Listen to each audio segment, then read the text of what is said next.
Hello everyone. So we have started a new series जिसमें हम लोग BHIE 144 के सारे यूनिट्स को कवर करने वाले हैं with their summary explanation and question answer. So today we have to go through with the second unit. We have already covered the unit 1.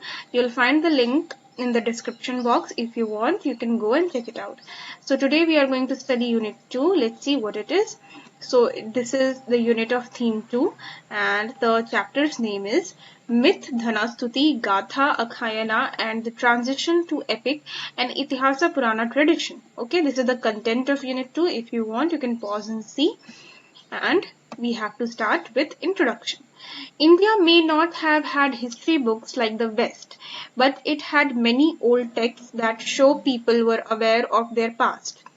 This shows that ancient Indians had a sense of history. The oldest Indian texts are the four Vedas: Rig, Sham, Yajur, Atharva. Okay so इतना अगर मैं आप लोगों को explain करूं तो यहाँ पे बस यही कहा गया है कि इंडिया में जो वेस्ट में जैसे लोग हिस्ट्री को लिखते हैं उस तरह की राइटिंग्स मौजूद नहीं है, लेकिन हमारे पास खुद के अपने टेक्स्ट हैं जो कि बताते हैं कि एंशिएंट इंडिया में भी लोगों को पास्ट के बारे में पता था. और ये जो कुछ टेक्स्ट हैं वो हैं ऋग, श्याम, यजुर और यथर्ववेद. ठीक है. Other important text include Sutras and the Puranas. कुछ जो other important texts है वो है शूत्र और पुराण. These writings helps us understand how ancient Indians saw their past and how their society worked.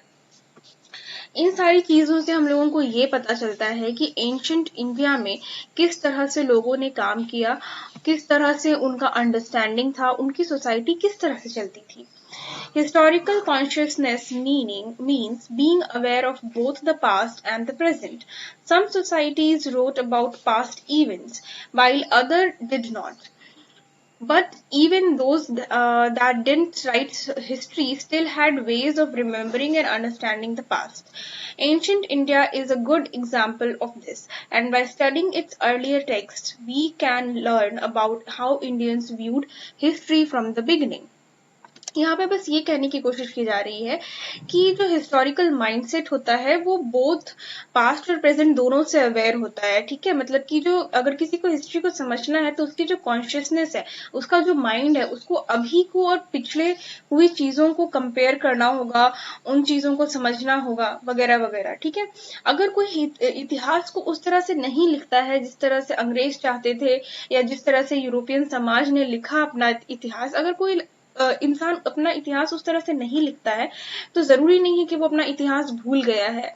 इतिहास लिखने के बहुत अलग अलग तरीके हो सकते हैं और ये जो अलग तरीके को रिप्रेजेंट करना है वो एंशिएंट इंडिया से अच्छे तरीके से और कोई भी रिप्रेजेंट नहीं कर सकता है. Itihas Purana tradition. A special feature of Indian history was its connection to Itihas Puran tradition. Itihas means this is how it really happened, and Puran means old stories or events. These terms used in ancient texts like Atharva Ved and Brahmins to talk about their past. One thing I want to say that it's English and we write something in English, so we have to add a single A at the last, like Brahmanas, Ramayanas, Mahabharatas. But I also try कि I should not speak these words like this. I should simply speak Ramayan, Mahabharat, Brahman, Itihas, Puran. ये because of English grammar हम लोगों को इस तरह से लिखना पड़ता है. But we should take care of this thing कि okay, if we know the actual word, why would we say this? I think कि after a while अगर हम लोग इसको ऐसे ही पढ़ते रहे तो जो actual उसका pronunciation है वो कहीं गुम हो जाएगा. So it's a small request to you all. मेरे से भी गलती हो जाती है, मैं भी पुराना पढ़ती हूँ या फिर कुछ पढ़ती हूँ, but I try. Okay, so okay, that's what I'm trying to say. Now, तो एक स्पेशल फीचर है इंडियन हिस्ट्री का जो कि उसका जो कनेक्शन है इतिहास और पुराण से वो बहुत पुराना ट्रेडिशन है. इतिहास का मतलब होता है कि जो हुआ यही एग्जैक्टली हुआ, और पुराण का मतलब है कि पुरानी कहानियां. अगर आप यूनिट 1 देखोगे तो ये वहां भी एक्सप्लेन किया हुआ है. ठीक है. These terms were used in ancient India. Texts like Atharva Ved and Brahmins talk about the past. Later in the first millennium CE, Purana became religious texts with stories and rituals about gods. First millennium के बाद से क्या होता है कि जो पुराण में कहानियां लिखी होती हैं, वो सारी जो कहानियां हैं वो रिलीजियस टेक्स्ट हो जाती हैं, मतलब कि वो धार्मिक ग्रंथ हो जाते हैं, ठीक है। और जो उन कहानियों में स्टोरीज मतलब उन जो पुराणों में कहानियां और जो रिचुअल्स बताए गए थे वो भगवान के लिए हो जाते हैं। They were sometimes called the fifth Veda to give them more importance, though they were not claimed to be directly from God. अब क्या होता है कि जो पुराण है उसको कहा जाने लगता है कि ये डायरेक्टली मतलब ये फिफ्थ वेद है, और ऐसा नहीं है कि ये डायरेक्टली भगवान ने कहा है, सिंपली पुराण को इम्पोर्टेंस दे जाने के लिए ये सारी चीजें होती हैं। Early Indian historical thinking had two key features. It was embedded meaning stories about the past were hidden inside bigger religious texts. These include myths, praise songs for donation, dhanastutis, and family trees, genealogies. जो early Indian historical thinking है वो दो parts में divided है। पहला तो ये है कि जो कहानियां हैं पुराण के बारे में वो बहुत बड़ी एक रिलीजियस टेक्स्ट को दर्शाती हैं, एक बहुत बड़े रिलीजियस एंगल को दर्शाती हैं, जिसमें क्या होता है कि बहुत सारी चीजें इंक्लूडेड है। इंक्लूडेड चीजों में क्या क्या है, तो इंक्लूडेड चीजों में मिथ्स हैं, मतलब कि मिथ्स का मतलब होता है कि ऐसी चीजें जो लोग मानते हैं कि ये सच है पर सबको नहीं लगता कि ये सच है। और प्रेज सॉन्ग्स का मतलब होता है कि किसी चीज के बारे में ऐसी कहानी, ऐसी कविताएं, ऐसे गाने लिखना जो किसी को की बड़ाई कर रही हैं, किसी को ऊपर उठा रही हैं, ठीक है। और ये सारी चीजें उन्होंने डोनेशंस के लिए की, जिनको हम लोग धनास्तुतिस कहते हैं। और फैमिली ट्रीज को दर्शाने के लिए भी प्रेज सॉन्ग्स लिखे गए, जैसे महाराणा प्रताप के ऊपर बहुत सारे प्रेज सॉन्ग्स लिखे गए हैं कि उन्होंने अपने लाइफ में क्या क्या किया। और उसी बीच में वो लोग उनका जो फैमिली ट्री है उनको भी कहते हैं कि ये उनके पिता थे, ये उनकी माता थी, ठीक है। शिवाजी महाराज के बारे में भी अगर हम लोग देखें तो जीजाबाई जो उनकी माता है उनको लेकर भी बहुत सारे प्रेज सॉन्ग्स लिखे गए हैं, ठीक है। ये मैंने आपको थोड़ा सा रीसेंट एग्जाम्पल दिया है। These stories were mostly part of ritual texts meant to make the rituals feel sacred and lasting. ठीक है। अब ये जो स्टोरीज थी और ये रिचुअल टेक्स्ट का पार्ट थी। अगर आपके घर में सत्यनारायण कथा होती है तो आप उसमें देखोगे कि कुछ रिचुअल्स आप परफॉर्म करते हो और आपको कहानियां सुनाई जाती हैं। Anant Puja, if I can remember, if you people know, there is a puja called Anant Puja for this is a puja to offer to Vishnu ji. And what happens here ki there is a story of Leelavati and Kalavati, that there are two mother and daughter, they do puja of the god Anant, and the husband of the story, जो husband है, जो father है इस family में, इस story में, वो अनंत का डोरा जला देता है ना, ऐसे ऐसे कुछ स्टोरी है जिसकी वजह से फिर बुरा होने लगता है वगैरह वगैरह। तो ये सारी चीजें हैं। तो जो स्टोरी है उसमें जो रिचुअल बताया जा रहा है वही रिचुअल हम लोग आज परफॉर्म कर रहे हैं, लेकिन उस रिचुअल को परफॉर्म करने के पीछे का जो रीजन दिया जा रहा है वो ये दिया जा रहा है कि इस कहानी में ऐसा ऐसा हुआ था, इस वजह से हम लोग ये रिचुअल को ऐसे ऐसे कर रहे हैं, ठीक है। Over the time, these stories about the past moved out of the religious setting and became more like real history. अब होता क्या है टाइम के साथ साथ कि जैसे जैसे समय बढ़ता है वैसे वैसे जो रिलीजियस, जैसे ये जो स्टोरीज हैं इसको अब हम लोग अपना रियल हिस्ट्री मानने लग जाते हैं, rather than just a story. They appeared in forms of biographies, royal praises, family records, and inscriptions. This shift marked a move from myth-based history to a clearer, more detailed form of history. जो जैसे कि जो कहानियां थी उनको हम लोग अपना जो इतिहास मानने लग जाते हैं, तो होता ये है कि ये जो कहानियां हैं ये कुछ फॉर्म्स में अपीयर होती हैं। कौन कौन से फॉर्म्स में अपीयर होती हैं? बायोग्राफीज में अपीयर हो जाती हैं, जिसको हम लोग चरितार्थ कहते हैं, जैसे रामचरितमानस, ठीक है। तो चरित जो है इसका मतलब होता है बायोग्राफी।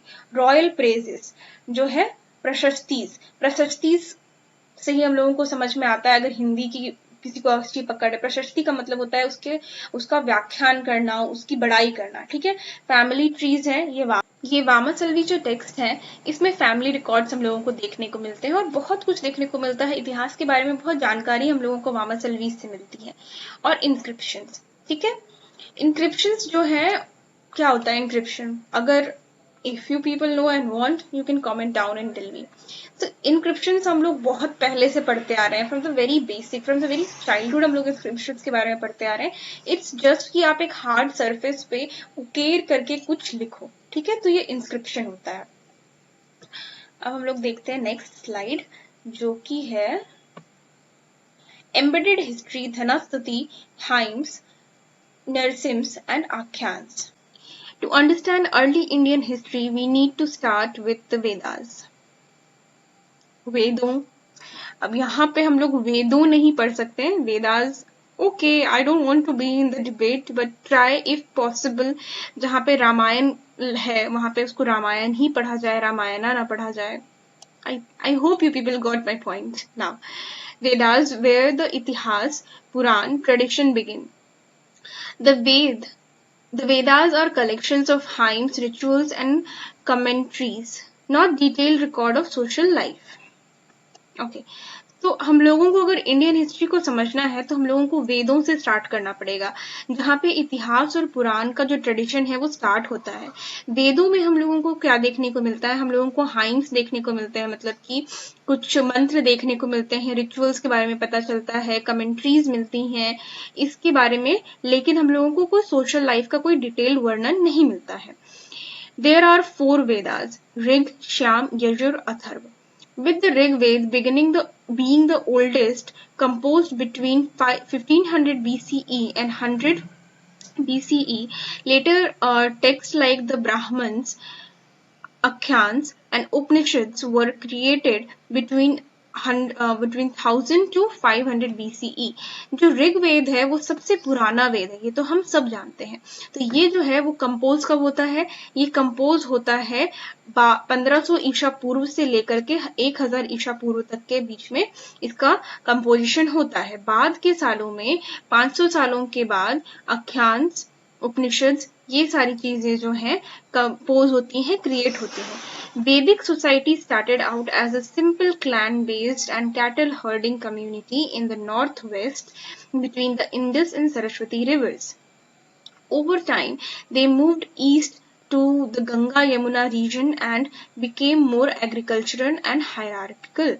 होता क्या है कि ये जो वैदिक सोसाइटी है ये कहाँ पे पनपती है, कहाँ पे इस सोसाइटी का जन्म होता है?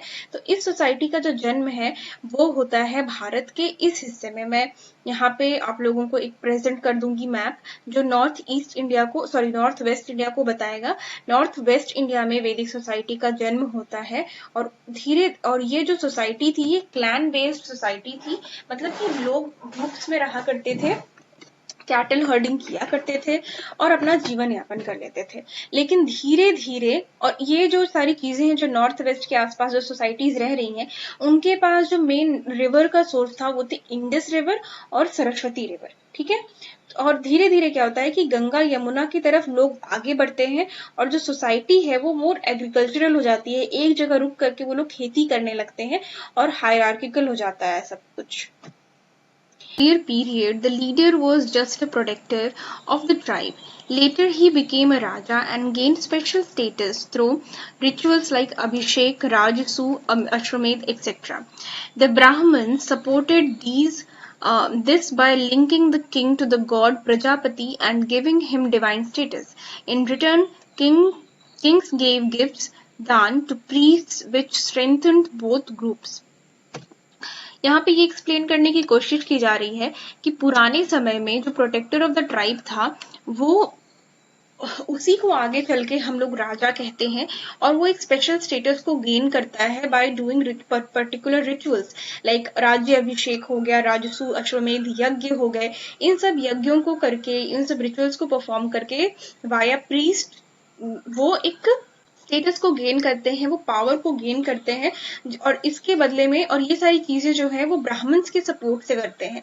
और जो ब्राह्मण्स हैं वो इन रिटर्न क्या मिलता है उनको दान मिलता है, उनको गिफ्ट्स मिलते हैं, जिसकी वजह से जो दोनों पार्टीज है, जो दोनों ग्रुप्स हैं वो स्ट्रांग होती हैं. ठीक है. These exchanges created close bonds between Yajman, the person who ordered the sacrifice, and the priest.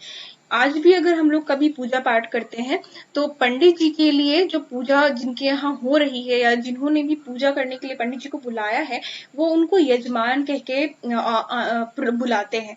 तो जो यजमान है वो क्या होता है, वो पर्सन है जो कि रिचुअल के लिए जो रिचुअल चाहता है। ठीक है।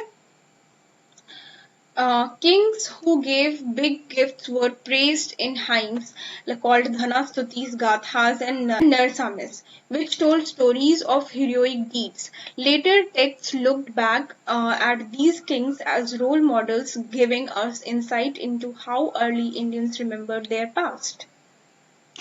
तो सिंपली क्या होता है कि जिस भी राजा ने बहुत सारे डोनेशंस दिए होते हैं ब्राह्मण्स को, ब्राह्मण्स उनके बारे में हाइम्स लिखते हैं, पोएट्रीज लिखते हैं और उनको प्रेज किया जाता है। ठीक है। और जिसकी वजह से इंडियन हिस्ट्री में उनका उनकी एक छाप देखने को मिलती है, लोग उनको रोल मॉडल की तरह यूज करते हैं। ठीक है। Dhanastuti hymns. The Dhanastuti hymns, found mainly in the 8th book of Rigved, praised kings for their generosity, were closely linked to the priestly Kanava family. Danastuti hymn है। ठीक है। अब उसमें मेनली जो उसकी 8वीं किताब the 8th book of Rigveda, मतलब कि धनास्तुति जो मंत्र वगैरह है ये ऋग्वेद की 8वीं किताब में मिलती हैं, जिसमें प्रेज किया गया है कि एक कन्नवा फैमिली है, कन्व फैमिली है, उनको प्रेज किया गया है for their generosity, for like उन्होंने बहुत ज्यादा डोनेशन दिया होगा जिस वजह से उनको बहुत क्लोजली प्रेज किया गया है। These hymns often highlighted the king's gift and heroic actions, such as defeating rivals, and were inserted into religious and ritual texts. Historians Romila Thaber explained that these phrases acted like a record of assumed historical events happening to build the king's image and ensure future rewards for priests. जो रोमिला थापर हैं वो explain करती हैं कि इस तरह के जो प्रेजिंग है वो क्यों मिलते होंगे, क्यों दिए जाते होंगे एक राजा को। तो उनका मानना है कि ऐसा इसलिए किया जाता होगा ताकि जो प्रीस्ट है उनको आगे भी डोनेशंस मिलते रहें। ठीक है। मतलब कि ये जो सर्कल है वो लूप है वो चलता रहे, कभी रुकना नहीं चाहिए, क्योंकि यही प्रीस्ट के लिए उनका जीवन यापन का तरीका है। Embedding these stories in rituals gave them lasting importance and connected current kings to respect rulers of the past. होता ये है कि जैसे अगर कोई चीज लिखी हुई है, उसमें लिखा हुआ है कि ये पास्ट ऐसा था वैसा था, तुम्हारे पूर्वजों ने ऐसा किया, तो अभी का जो राजा है उसको कहा जाता है कि तुम अपने पुराने जो पूर्वज हैं उनको लुकअप टू करो, उनकी तरह बनो। तो इसकी वजह से जो पुराने राजा हैं वो आज भी नए राजा के रूप में जीवित रहते हैं।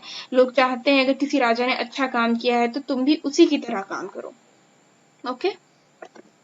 Over time, this practice strengthened the relationship between kings and priests, with priests receiving rich rewards like cattle, gold, clothes, and even servants. In later times, even when rituals changed, earlier kings continued to be remembered and honored in ceremonies. यही चीज मैंने आपको explain already कर ली है। अब हम लोग Gatha and Narsamis. The Gatha and Narsamis, which first appeared in the Rig Veda, were poems or stories about kings and heroes. They were not seen as sacred or divine, but were created by ordinary people, separate from religious texts. Scholar Pathak suggests that these were part of an oral tradition of historical storytelling that sometimes influence religious writing.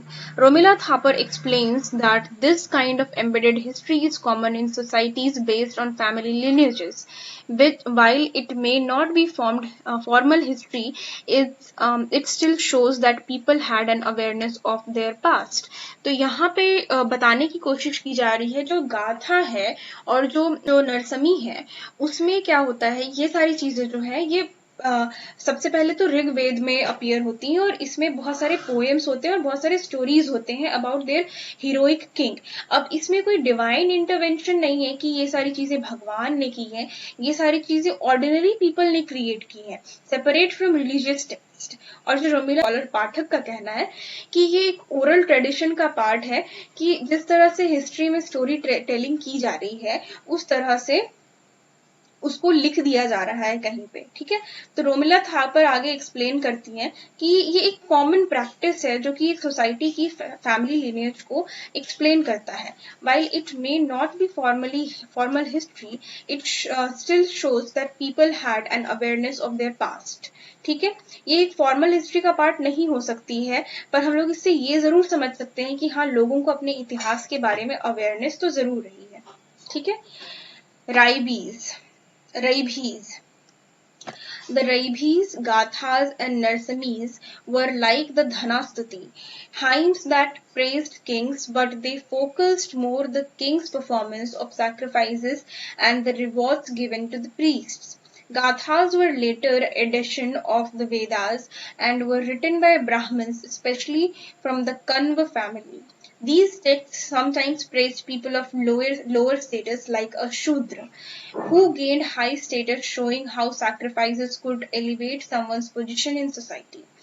Narsamis, meaning praises of men, also celebrated social status gain rather than just heroic acts and were recited during rituals. ये सारी चीजें जो है रहीबीज, गाथाज and नरसमीज, ये सब कुछ धनास्तुति जैसे उसमें एक किंग को प्रेज किया जा रहा है उस तरह की चीजें हैं। लेकिन यहाँ पे क्या होता है कि जो मेन फोकस है वो राजा के परफॉर्मेंस ऑफ सैक्रिफाइस पे है, मतलब कि वो किस तरह के रिचुअल्स कर रहे हैं और किस तरह की दान दक्षिणा वो ब्राह्मणों को दे रहे हैं। गाथा जो है वो बाद के सालों में वेदास में जोड़ा गया है और इसको लिखा है ब्राह्मण्स ने। स्पेशली जो कण्व फैमिली थी उसकी वजह से, उनके इन्फ्लुएंस की वजह से ये जो गाथा है ये लिखी गई है। Now These texts sometimes praised people of lower status. ये जो टेक्स्ट हैं वो कभी कभार जो लोअर स्टेटस के लोग हैं उनको भी प्रेज करती हैं कि किस तरह से एक शूद्र जो है वो परफॉर्मेंस करके, वो रिचुअल्स को परफॉर्म करके हाईएस्ट स्टेटस सोसाइटी में गेन कर सकता है। निरामिस का जो मतलब है, इसका मतलब है प्रेज ऑफ मैन, इसका मतलब ही प्रेज ऑफ मैन है। आप देख सकते हो कि इसको यूज किया जा रहा है ताकि सोशल स्टेटस को गेन किया जा सके, रादर देन कोई हीरोइक एक्शन को डिस्क्राइब किया जाए। ठीक है, later texts made these past heroes into ancestors, pitras, and added stories to help people remember them. Rituals like the Rajasu and the Ashwamedh often included references to past kings and priests to create a link between history and present. बाद के सालों में यही जो heroes हैं इन्हीं के बारे में हम लोगों को स्टोरीज भी देखने को मिलती हैं। रिचुअल्स जैसे जो राजसु यज्ञ थे, अश्वमेध यज्ञ थे, इन सारी चीजों को इंक्लूड कर लिया जाता है as a past reference of kings and priests to create a link between history and present. अब जो अभी के मान लीजिए कि अभी पहले के जमाने में ये स्टार्ट हुआ कि अश्वमेध यज्ञ करना है, राजसु यज्ञ करना है, तो अभी जो राजा है वो चाहेगा कि मुझे भी ऐसा ही यज्ञ करना है ताकि जो मेरा भी प्रेजिंग है बाद के लोग ऐसा ही करें। ठीक है, तो रोमिला थापर कहती हैं कि ये हिस्टोरिकल मेमोरी को प्रिजर्व करने का काम करता है, हमें एक सच्चाई के बारे में एक सेंस प्रोवाइड करता है, प्रोटेक्ट करता है हमारे स्टेटस को, लाइवलीहुड और के प्रीस्ट को, मतलब कि प्रीस्ट के लाइवलीहुड को सपोर्ट करता है क्योंकि इन्हीं के द्वारा उनको दान दक्षिणा मिल रही है और यही उनका लाइवलीहुड है। In this way, history was kept alive through ritual and storytelling, even if it wasn't a full written record. तो इसी तरह से इतिहास को संभाल करके रखा गया। ऐसा जरूरी नहीं है कि ये एक fully written text हो like European text. Okay? Akhyan were stories or narratives about kings and heroes recited during important rituals like Ashwamedh and Rajasu sacrifice. तो ये आख्यान क्या है? ये कहानियां हैं राजाओं के बारे में, हीरोज के बारे में, जिसको अश्वमेध यज्ञ या फिर राजसु यज्ञ के दौरान हम लोग सुनते हैं। They focused on power and kingship and were used to remember great rulers of past.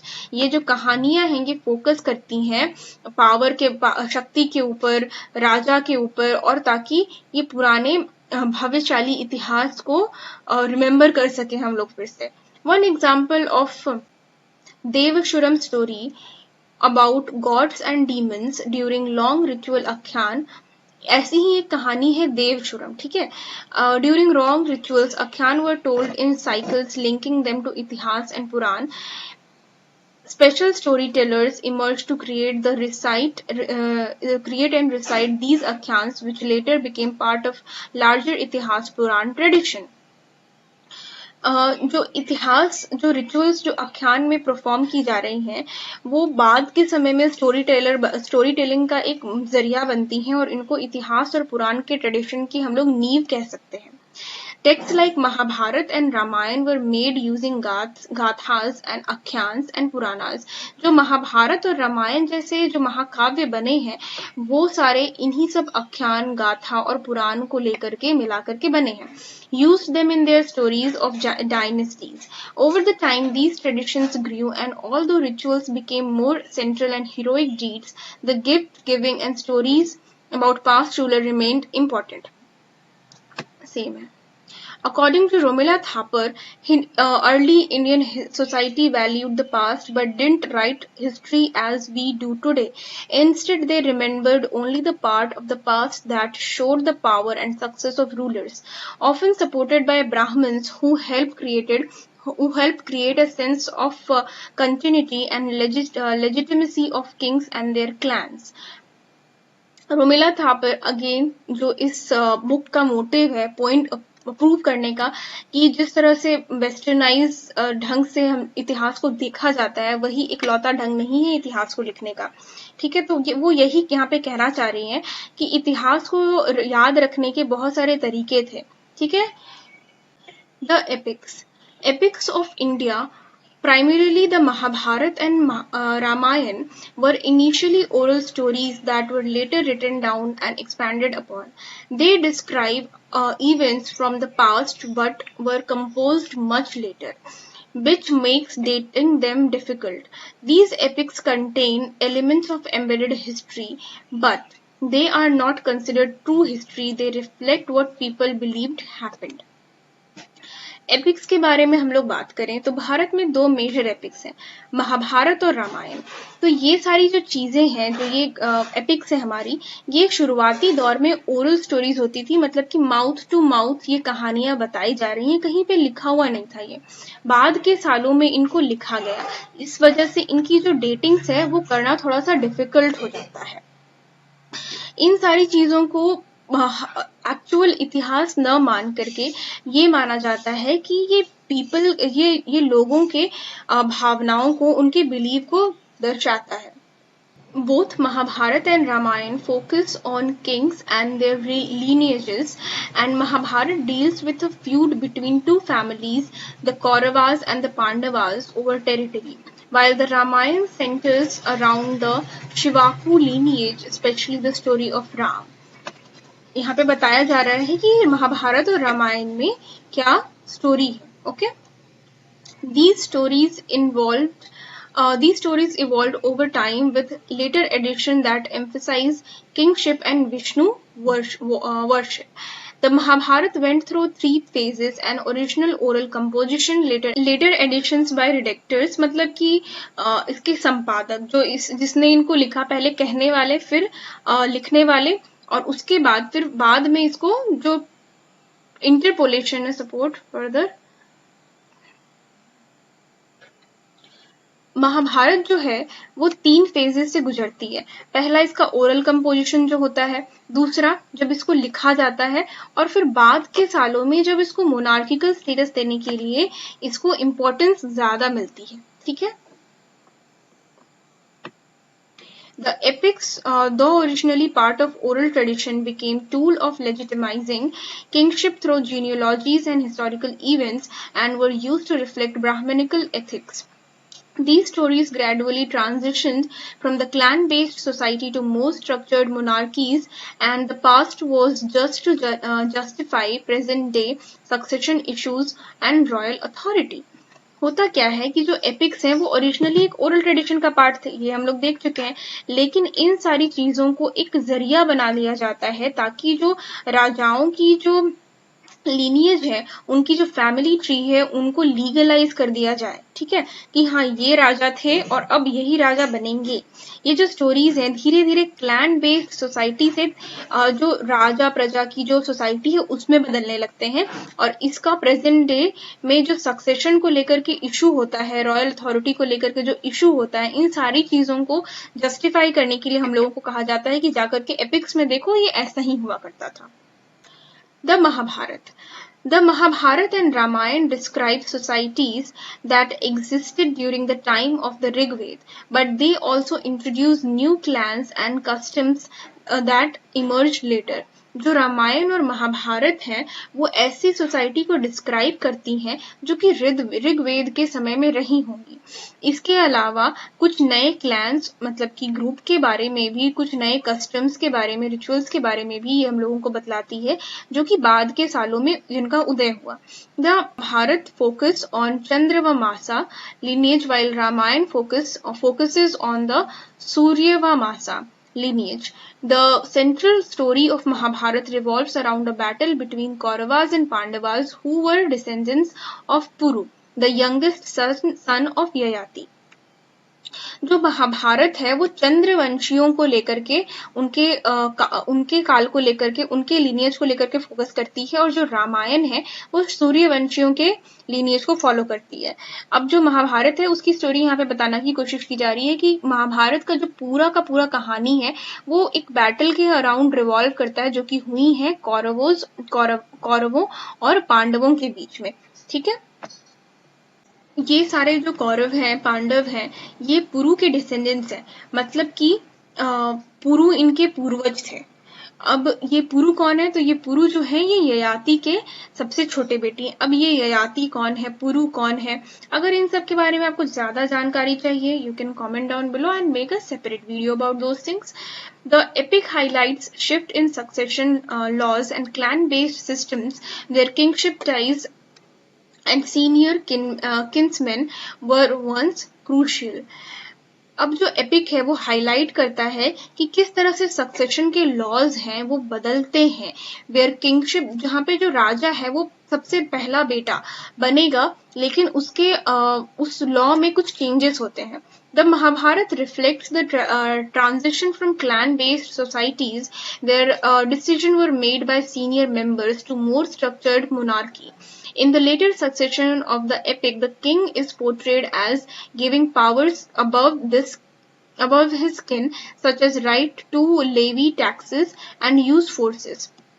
जो महाभारत है वो हम लोगों को एक शिफ्ट से रूबरू करा रही है, जो कि शिफ्ट कैसा शिफ्ट है? वो एक ऐसा शिफ्ट है कि क्लैन बेस्ड सोसाइटी से हम लोग एक मोनार्किकल सोसाइटी की ओर आगे बढ़ रहे हैं, जहाँ पे किंग जो है वो मनमर्जी से काम नहीं कर सकता है, उसको कुछ न कुछ अपने कोर्टियर्स की बात सुननी पड़ेगी। The Kshatriyas, warrior class in the epic, evolved from protecting their clan's honor to performing duties like organizing sacrifices and studying the Vedas. This shift marks the end of the heroic age of chiefships replaced by dynastic rule, but the new dynasties still sought legitimacy by connecting themselves to the old heroic traditions. जो क्षत्रिय class है, ऐसे लोग जो लड़ाई करते थे, जो लोगों की रक्षा करते थे, उन लोगों को एपिक में ऑनर किया जा रहा है उनकी ड्यूटी के लिए, उनके लिए कुछ सैक्रिफाइसेस को ऑर्गेनाइज किया जा रहा है और उनके लिए वेदों का उच्चारण हो रहा है। सिंपली उनको एक ओहदा दिया जा रहा है कि इन लोगों ने हम लोगों की रक्षा की है, इसलिए हम लोगों को इनके लिए रिचुअल्स परफॉर्म करने चाहिए। ये जो शिफ्ट है ये एक हीरोइक एज को एंड करता है, चीफमैनशिप को एंड करता है बाय रिप्लेसिंग डायनेस्टिक रूल। जो एक क्लैन में कुछ लोग रह रहे हैं तो उन लोगों का एक चीफ होता है, तो इन सारी चीजों का यहाँ पे एंड हो रहा है और एक डायनेस्टी को लेजिटिमाइज करके उसकी शुरुआत हो रही है। The Ramayana. The Ramayana, like Mahabharata, was initially an oral tradition and was later written down. The epic has many versions, and Valmiki, who wrote the Ramayana, likely used earlier stories called Ram Katha to compile a single text. Ramayan जो है वो भी महाभारत की तरह एक oral tradition में कही जाने वाली एक कहानी थी, जिसको बाद के सालों में वाल्मीकि जी ने लिखा, और वाल्मीकि जी ने राम कथा को यूज किया होगा इसको कंपाइल करने के लिए. The Ramayana tells the story of Ram, the eldest son of King Dashrath of Ayodhya, and his battle against Ravan, the king of Rakshas. ठीक है, तो रामायण में क्या बताया जाता है? रामायण सिंपली राम की कहानी है, जो कि दशरथ के सबसे बड़े बेटे थे और दशरथ अयोध्या के राजा थे. इनके जो लड़ाई होती है रावण के से, जो कि राक्षसों का राजा था, उसके बारे में ये पूरी कहानी है. ये जो एपिक है वो राम के एग्जाइल से स्टार्ट होती है. राम को 14 वर्षों का वनवास दिया जाता है. ठीक है, फिर उनकी वाइफ जो सीता है उनका किडनैप कर लिया जाता है, एंड उनका जो एफर्ट्स है और उनके जो एलाइज हैं इंक्लूडिंग हनुमान जी, कैसे वो सीता को ढूंढते हैं, कैसे वो अपने अलाइज बनाते हैं, अपने दोस्त बनाते हैं, खुद एग्जाइल में रहते हुए, और फिर राम जो है वापस अयोध्या वापस आते हैं, फिर वो राजा बनते हैं. ये पूरी कहानी रामायण की है. जो रामायण है वो ये भी इंक्लूड करता है मतलब स्टोरी के मतलब राम और सीता के जो इनकारनेशन है उनको भी बतलाता है कि राम जो है वो विष्णु का इनकारनेशन है, विष्णु के अवतार है, सीता माँ लक्ष्मी का अवतार है, और सीता का exile, the eventual return of the earth. These editions reflect societal changes and growing importance of kingship and divine rule. मतलब कि सीता जो है वो वापस से धरती में चली जाती है. ये एक पूरा रामायण का कहानी है. तो आप कभी देखना, YouTube में बहुत सारे वीडियोस मिल जाएंगे रामायण की कहानी के बारे में. ठीक है, तो अब देखिएगा रामायण की स्टोरी, आपको समझ में आएगा कि रामायण की कथा एक्चुअली क्या कहती है. लेकिन ये सारी जो चीजें हैं, रामायण है, महाभारत है, ये बतला रहा है कि किस तरह से समाज जो है वो बढ़ रहा है, आगे बढ़ रहा है, सोसाइटल चेंजेस हो रहे हैं, और किस तरह से राजा को और उसके डिवाइन रूल को बहुत इंपॉर्टेंस दी जा रही है. The Jain version of Ramayana, known as Paumacharyam, presents a different perspective, claiming historical authenticity. It highlights the Vidhayan region and portrays the Rakshasas not as demons but as a different group with their own distinct culture. The Paumacharyam also emphasizes the Jaina ethical viewpoint, showing Ram and Dashrath renouncing the world and Sita becoming a nun. देखिए यहाँ पे ये बतलाया जा, ऐसे मैं बात बता दूं पहले ही आप लोगों को कि रामायण के बहुत सारे वर्जन्स हैं. मतलब मैंने जितना सुना है मुझे तो लगता है कि 14, 15, 16 बहुत सारे वर्जन्स हैं रामायण के. तो उनमें से जो जैन रामायण है उसमें उस जिसको हम लोग इसके पौमचर्यम के नाम से जानते हैं, वो प्रेजेंट करती है एक डिफरेंट पर्सपेक्टिव. उसमें ज्यादा थोड़ा सा ऑथेंटिसिटी लगता है. इसमें क्या लिखा हुआ है कि जो विधायन है, जो मतलब कि जो राक्षस है वो एक्चुअल में कोई डिमोनिक पोजीशन वाली चीज नहीं है, वो सिंपली एक डिफरेंट कल्चर के लोग हैं. पौमाचर्यम ये एम्फेसाइज करती है कि राम और दशरथ जो है वो इस दुनिया को दूसरे ढंग से रिनाउंस करते हैं, मतलब बहुत सारे बदलाव करते हैं, और सीता इवेंचुअली एक नन बन जाती है. This version claims to be more historical account, specially because it mentions the historical king Bimbisara, adding an element of historicity to the story. अब ये जो जैना वर्जन है इसमें एक बिंबिसार एक्चुअल किंग जो पास्ट में जिनके बारे में हम लोगों को जानकारी मिलती है उनके बारे में हम लोगों को थोड़ा सा डिटेल देता है, जिसकी वजह से ये ज्यादा ऑथेंटिक लगता है. The Puranas. The Itihas Purana tradition began to take shape around mid-first millennium and marked a shift in how history was recorded. This tradition moved from embedded history, where stories were told orally, to a formally written story. ये जो इतिहास पुराण का जो system है ये कुछ mid millennium first millennium के बीच से इसकी शुरुआत होती है. यहाँ पे लिखने की शुरुआत हो जाती है, इतिहास को लिखा जाने लगता है. अब the Puranas The Puranas, which were compiled during the time, became the key text of this tradition. Initially, the Sutas, Magadhas, bardic figure were responsible for the oral transmission of these stories, but over the time Brahmins took over and started documenting the past in a way that reflected the current political and social realities. तो जो पुराण है उनको compile किया जाने लगता है, धीरे धीरे ओरल टेक्स्ट जो है वो एक रिटन टेक्स्ट में बदलने लगता है। शुरुआत में जो श्रुतास हैं और मगधास हैं ये रिस्पॉन्सिबल थे ओरल ट्रांसफॉर्मेशन के लिए। धीरे धीरे जो ब्राह्मण्स थे वो लिखना स्टार्ट कर देते हैं, डॉक्यूमेंटेशन स्टार्ट कर देते हैं, और यही जो आज का जो पॉलिटिकल स्ट्रक्चर है, जो सोशल स्ट्रक्चर है, यही आज की नींव को प्रोवाइड करती है, यही सारी चीजें। The Puran focus on genealogies of various dynasties and rulers, linking them to deities and providing a broader view of world's history. जो पुराण है वो किसी फैमिली ट्री को रिप्रेजेंट करती हैं और इनकी जो फैमिली ट्री है उनको किसी भगवान से जोड़ने की कोशिश करती हैं, जिसकी वजह से उनका इतिहास बड़ा हो जाता है।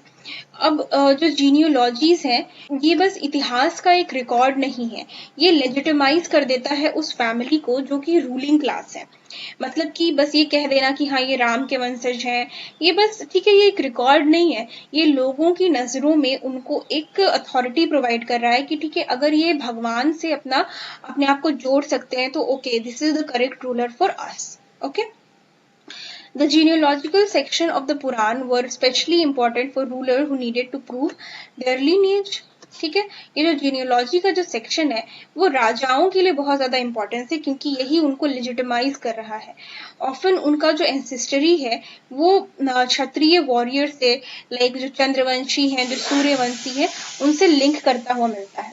अब गुप्ता पीरियड के टाइम पे क्या होता है कि न्यू रूलिंग फैमिलीज और जीनियोलॉजीज अपना हाई स्टेटस और लेजिटिमेसी क्लेम करती है, specially as agricultural economy and political power grew. जैसे जैसे कि एग्रीकल्चरल जो पावर है, जो पॉलिटिकल पावर है वो बढ़ता है, उसी दौरान जो गुप्ता पीरियड है, गुप्ता पीरियड के बाद के लोग अपना हाई स्टेटस को क्लेम करते हैं। They also sought to link themselves to older, more powerful lineages to strengthen their claim. This shows how genealogy became an important tool for political legitimacy during this time, alongside rituals. अब हम लोग सिर्फ अभी तक हम लोग जब बात कर रहे थे ईशा पूर्व शताब्दियों की, तब हम लोग देख रहे थे कि कुछ रिचुअल्स को परफॉर्म करके एक शूद्र भी बहुत बड़ा राजा बहुत हाई स्टेटस को प्रोवाइड पा ले रहा है। लेकिन यहाँ क्या हो रहा है कि अब उस पौराणिक समय में जो कुछ राजा थे जिनके बारे में हीरोइक एक्सप्लेनेशंस की गई थी, उन्हीं सारे लोगों से अपने आप को लिंक किया जा रहा है कि मैं राम का वंशज हूँ, मैं पुरु का वंशज हूँ, तो मुझे ही राजा बनना चाहिए। In the context of composition between Buddhism, Shaivism and Bhagavata sects, ruler who supported certain traditions like Guptas supporting Bhagavat used genealogies to further solidify their authority and create a sense of community with their past. Simply जो ये सारे जो Buddhism, Shaivism और Bhagavat sects हैं, ये different rulers को support करते हैं। जैसे जो गुप्ता रूलर्स हैं वो भागवत सेक्ट से अपने आप को जीनियोलाइज करते हैं और वो ये बताते हैं कि हमारी ये अथॉरिटी है। तो जो इंक्रीजिंग यूज ऑफ जीनियोलॉजी है वो इस पीरियड के टाइम पे बहुत होता है और इसकी वजह से हम लोगों को इतिहास के बारे में जानकारी मिलती है, क्योंकि वो लोग अपने आप को पास्ट से जोड़ रहे हैं, पास्ट के बारे में बतला रहे हैं और उससे अपने आप को सपोर्ट दे रहे हैं, अपने पॉलिटिकल पावर को सपोर्ट दे रहे हैं। ठीक है, अब हम लोग कह सकते हैं कि इतिहास और पुराण का जो ट्रेडिशन है वो एक क्रूशियल स्टेप को रिप्रेजेंट करता है कि किस तरह से इतिहास और जीनियोलॉजी को लेजिटिमाइजेशन के लिए रूलर्स ने यूज किया, अपनी पावर्स के लिए यूज किया और अपने पॉलिटिकल पावर को उन्होंने धीरे धीरे बहुत बढ़ाया भी। ये कुछ क्वेश्चन आंसर्स हैं। I won't explain these question answers, just I am presenting here, you can see. आप लोग इसको देख सकते हैं पॉज करके, आप इसके आंसर इसको कहीं नोट डाउन कर सकते हैं, स्क्रीनशॉट ले सकते हैं और व्हाटएवर।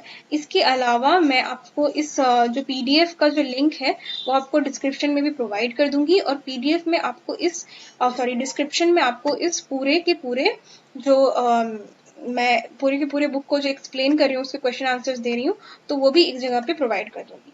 ठीक है, So all the best for all of your examinations